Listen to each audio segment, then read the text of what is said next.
বাসায় ঠিকভাবে যেতে পারবো কিনা, প্রতিদিন আমরা এই শঙ্কা নিয়ে ঘুরে বেড়াই। তার দায়ী কি? আমাদের দোষ একটাই, আমরা একটা রাজনীতি মুক্ত একটা ক্যাম্পাস চেয়েছি। আমাদের দোষ এই একটাই, আমরা চেয়েছি আমাদের এইখানে আমাদের একজন এমন অভিভাবক আসুক যিনি হবে নিরপেক্ষ, নির্দলীয়, যিনি কোনো পক্ষপাতী করবে না। মূলত আমি কালকের ঘটনাটা বলি। কালকে আমরা আমাদের কিছু সিনিয়র শিক্ষক ছিলেন, তো সিনিয়র শিক্ষকরা তাদের যে আমার প্রশাসনিক যে নিয়ম অনুযায়ী যায় সেখানে সিনিয়র শিক্ষকরা থাকেন এবং তাদের দ্বারা নির্বাচিত, অধিকাংশ ভোট দ্বারা নির্বাচিত আমাদের ভারপ্রাপ্ত অধ্যক্ষ, আমাদের মধ্যে প্রতিনিধি সেই স্যারও ছিলেন। তাদের সাথে সকল শিক্ষক এবং কর্মচারী যাদেরকে তাদের বেতন ভাতার যেটা আটকে ছিল সেই বিষয়ে গিয়ে আমরা সেখানে যাই। তো তারা সাথে আমরা 3 জন ছিলাম, যেহেতু আমরা এর আগে কমিশনার স্যারের সাথে কথা বলি, তো আমাদেরকে সাথে নিয়ে যায়। কিন্তু সেখানে যাওয়ার পর আমাদের যে কর্মচারী এবং শিক্ষকদের যে বেতনের জন্য যে ডকুমেন্টসগুলো, সেই ডকুমেন্টসগুলো আসলে আমরা নিতে পারি না, মানে স্যাররা নিতে পারে না, আমাদের যে স্যারদের নেওয়ার কথা ছিল নিতে পারে না। তার কারণ হচ্ছে যে আমাদের যেই একটা বলে গেছে অলরেডি যে কামাল এবং তার দলীয় যে কিছু প্রতিনিধি যারা ছিল তাদের মধ্যে অ্যাকাউন্ট অফিসার সেই তাদের হুমকির কারণে হোক বা যে কোনো কারণে হোক সেই ডকুমেন্টস দেয় না। দেওয়ার কারণে দেখা যায় কি আমাদের যে শিক্ষকরা ছিল তারা শুধুমাত্র একটা আবেদন জমা দিয়ে আসতে চায়। আবেদন জমা দিতে গিয়ে দেখা যায় যে কামাল এবং তার সাথে কিছু শিক্ষকরা এবং তারা সেই ডকুমেন্টস নিয়ে তাদের একটা আধিপত্য দেখানোর জন্য তারা সেখানে উপস্থিত হয়। আমরা সেখানে কোনো রকম বিশৃঙ্খলা করি না, আমাদের কথা ঠিক আছে আপনারা আপনাদের আবেদন জমা দেবেন, আমরাও দিব। তাদের আবেদন কাগজপত্র সকল কিছু জমা দেওয়া শেষ, আমরা এরপরে যাই যে আমাদের ডকুমেন্টস জমা দেওয়ার জন্য। তো তখন বারবার সেই স্যার এসে বলে যে তোমরা কি জমা দিচ্ছ আমি দেখবো, তোমরা কেন আলাদা যাচ্ছ, তোমরাই হবে না। ইভেন সেখানে যেখানে যে ডকুমেন্টস জমা নেয় যে তিনি যখন ছিল তাকেও বলা হয় যে আপনি নেবেন না, আপনি কেন এই ডকুমেন্টস নেবেন, এটা আলাদা হচ্ছে, এটা নেওয়া যাবে না। এই ধরনের আমাদের ভিডিও এভিডেন্সও আছে, এমনকি আমরা সেটা ভিডিও করছি বলে আমাদের সাথে ছিল ওকে বলা হয় যে এমএ তুমি কিন্তু ভালো করছো না ভিডিও করে, এই ধরনের কিছু থ্রেটমূলক কথাবার্তা। এবং তারপর আমরা বলি দেখেন স্যার এখানে বিশৃঙ্খলা না, আমরা ক্যাম্পাসে গিয়ে কথা বলবো। তার সাথে যে আরও যে শিক্ষার্থীরা ছিল আসলে তারাও এক প্রকারভাবে সাধারণ শিক্ষার্থীদের ব্যবহার করার চেষ্টা করছে এবং তাদের মধ্যে বাইরেরও কিছু লোক ছিল, সেটা আমরা এভিডেন্স আছে যে বাইরের লোক দ্বারা আসলে আমাদের অ্যাটাক করা হয়, কিন্তু তাদের মধ্যে সাধারণ শিক্ষার্থীদেরও ব্যবহার করা হয়। এখন এই জায়গায় তখন ওই শিক্ষার্থীরা এখানে বিশৃঙ্খলা করার চেষ্টা করে। আমাদের বিভিন্ন আড্ডা আমরা বলি যে এখানে কোনো প্রশ্নবিদ্ধ হতে চাই না, আমরা এই অফিসের বাইরে গিয়ে আমরা ক্যাম্পাসে গিয়ে কথা বলবো, আলোচনা বসবো। তারা তারপর বিভিন্ন উস্কানিমূলক কথাবার্তা, বিভিন্ন প্রশ্নবিদ্ধ করার চেষ্টা করে। কোনোভাবে আমরা সেখান থেকে সেভ করে আবেদনটা জমা দিয়ে আমরা বের হই, বারবার আমাদের বাধা দেওয়ার চেষ্টা করে। তার মধ্যে একজন শিক্ষক আমাদেরকে ডিরেক্টলি আমাদের আঙুল দিয়ে ইন্ডিকেট করে তাদের সাথে যে শিক্ষার্থীরা ছিল তাদেরকে বলে যে ওদের সবার ফ্যামিলি ব্যাকগ্রাউন্ড বের করো, ওরা কিভাবে ক্যাম্পাসে পড়াশোনা করে সেটা দেখে নিব। এটা আসলে খুবই একটা কষ্টদায়ক যে একজন শিক্ষক হয়ে শিক্ষকের কাজই তো পড়াশোনা করাবে, তারাই তো আমাদের শিক্ষা দিবে, তারাই যদি আমাদের এই ধরনের হুমকি দেয় তাহলে আসলে আমরা কোথায় নিরাপদ? সেটা আমার আজকে প্রশ্ন সকল শিক্ষক সমাজের কাছে। এই ধরনের হুমকি তখন আমরা বুঝতে পারি যে আমরা মাত্র 3 জন, আমরা এখানে আসলে পারবো না। তো আমরা সেখান থেকে বের হয়ে আসতে চাই। আমাদের সাথে যে সিনিয়র শিক্ষকরা ছিলেন তারা আমাদেরকে কোনোভাবে বের হওয়া সাহায্য করেন। বের হয়ে আসতে গেলে তারপর তারা তর্ক বিতর্ক করার চেষ্টা করে, বিভিন্ন আমাদের উস্কানিমূলক কথা বলার চেষ্টা করে। আমরা অ্যাভয়েড করতে গেলেও হঠাৎ করে তখন দেখা যায় ভাইয়ের উপর অ্যাটাক করে, তার গলা চেপে ধরা হয়, এই জায়গায় স্ক্র্যাচ করে যে আমরা উপরে মেডিকেলও গিয়েছিলাম, তো আপনার সেই এভিডেন্সও পাবেন। তো এটা করার চেষ্টা হ্যাঁ, তবে তাদের মধ্যে কিছু সাধারণ যে শিক্ষার্থীরা ছিল তাদের ব্যবহার করা হয়েছিল, তারাও এটাকে কোনোভাবে প্রতিরোধ করার চেষ্টা করে এবং আমাদের সিনিয়র যে শিক্ষকরা ছিল তারাই আমাদের মূলত সেভ করে। তবে সেখানে যে কামাল স্যারের সাথে যে শিক্ষকরা তারা কোনোভাবে যে আমাদেরকে বাচ্চা ভেবে করবে এরকম কিছুই ছিল না। তো এটা তারা খুব সুন্দরভাবে প্রমাণিত হয়। তাদের যে ইচ্ছে করে উস্কানিমূলক কথাবার্তা বা তাদের যে হুট করে এসে 2-1 এসে আমাদের উপর অ্যাটাক করা, এটা আসলে পরিকল্পিত ছিল এবং তাদের দ্বারা যে আসলে অনেকবারই তারা অনেক আগে থেকে চেষ্টা করছিল, আমাদের বিভিন্ন হুমকি ধামকি দিচ্ছিল, যেখানে দেখা সাক্ষাৎ হলে আমাদের ভাইবা আছে সামনে, পরীক্ষা দিব কিনা, এই ধরনের বিভিন্ন হুমকি ধামকি কথা চেষ্টা করে, ক্যাম্পাসে আসবা না, এই ধরনের বিভিন্ন কথা চেষ্টা করে। তবুও আমরা এগুলো উপেক্ষা করে যাই। তো এখান থেকে আসলে খুবই স্পষ্ট যে তারা একটা আমাদেরকে থামানোর জন্য বিভিন্ন প্রক্রিয়া, সেটা হুমকি হোক, সেটা হোক, অ্যাটাকের মাধ্যমে হোক, এটা চেষ্টা করে যাচ্ছে, যেটা একটা প্রতিফলন কিন্তু আমরা কালকেই দেখতে পেয়েছি।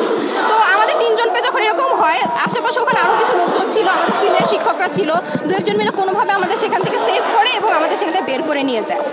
আমরা বের হয়ে যখন চলে আসি তখন আমাদেরই এই ধরনের একটা ঝামেলার কথা আমি আমার সিনিয়র ভাইকে, সে আশেপাশে ছিল, তাকে ফোন দিয়ে জানার পর সে আমাদের কাছে আসে।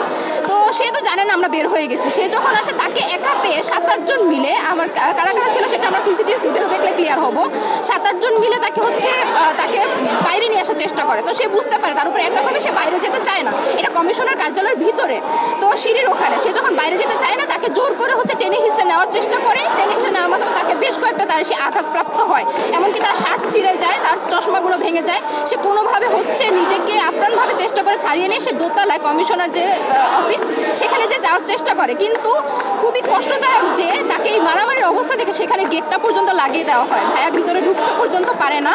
সেখানে কর্মচারীরা বলে আপনারা বাইরে গিয়ে মারামারি করেন। সে তার যে দোতলা ওখানে যে অফিসে আত্মগোপন করবে সেটাও সে করতে পারে না। সে পরে নির্বাসে 3 তলায় চলে যায়। 3 তলায় গিয়ে সে কোনোভাবে নিজেকে আত্মগোপন করার পরে সে আমাদেরকে ফোন দেয়। আমরা তখন ক্যাম্পাসে চলে আসি। ক্যাম্পাসে এসে তখন আমাদের মধ্যে থেকে 2 জন শিক্ষার্থী, যাদেরকে চিনবে না বা তারা সেফলি নিয়ে আসতে পারবে, 2 জন শিক্ষার্থীকে আমরা সেখানে পাঠাই। তারা গিয়ে ওই ভাইয়াকে তারপর সেখান থেকে সেভ করে নিয়ে আসে।